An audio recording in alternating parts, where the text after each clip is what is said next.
past 6 years. Keep your eyes on lane number 4. Greg Foster, lane 7. Quite a few no finishes in this race. Greg Foster in the yellow, and he gets out of the blocks in a hurry, as does Mark McKoy of Canada. It is Foster and McKoy, and now Greg Foster really pours it on. Foster in the bright yellow with yellow sneaks is across the finish line.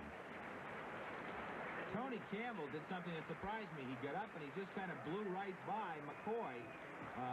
Campbell is running very, very well right now. 13 and 3/4 seconds. And just take a look at the explosive start of Greg Foster. Foster comes out of the block well. 6'3", 190 pounds, and he can match speed with some of the best in the world. Watch him. And it is McKoy out first. Notice you can tell where they wear those gold Adidas who's over the hurdle first.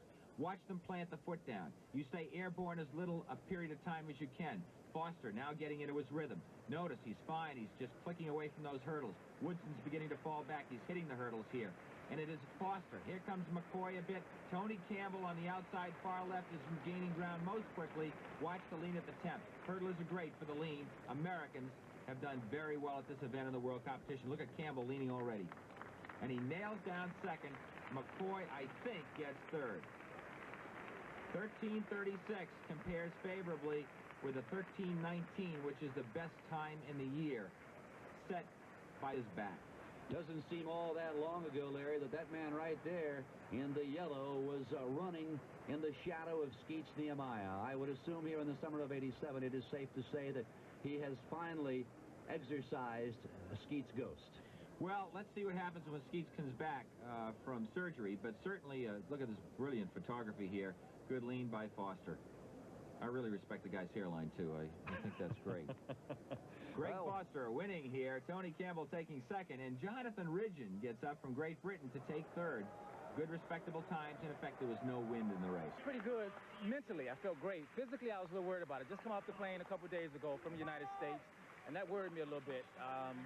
I'm very happy with the way things turned out. You know, I was going for a win. I would have liked to run a lot faster. But considering, you know, coming off the plane, I'm pretty happy with it. As far as the race was concerned, I got out very well. I thought I got out very well. And went over the first 4 or 5 hurdles really smoothly and really, you know, I was happy with the way that went. Once I got to 5, I began to feel the jet lag a little bit. It felt like I was struggling a little bit more and wasn't as relaxed as I was over the first 5. But I felt decent because of the fact that I knew I still had the lead. All I had to do was basically just relax as much as possible and just try to hold it. And that's pretty much what I did. The conditions were great. I wish I had been here at least a week. I think if I had been here at least a week, I would have been very close to 13 flat. I'm really sure about that. I'm very happy the way things are going right now. Like I said, I just got off the plane, and I think that bothers me a little bit. But the conditions were great. The track is excellent, and the fans are phenomenal. You can't argue with it.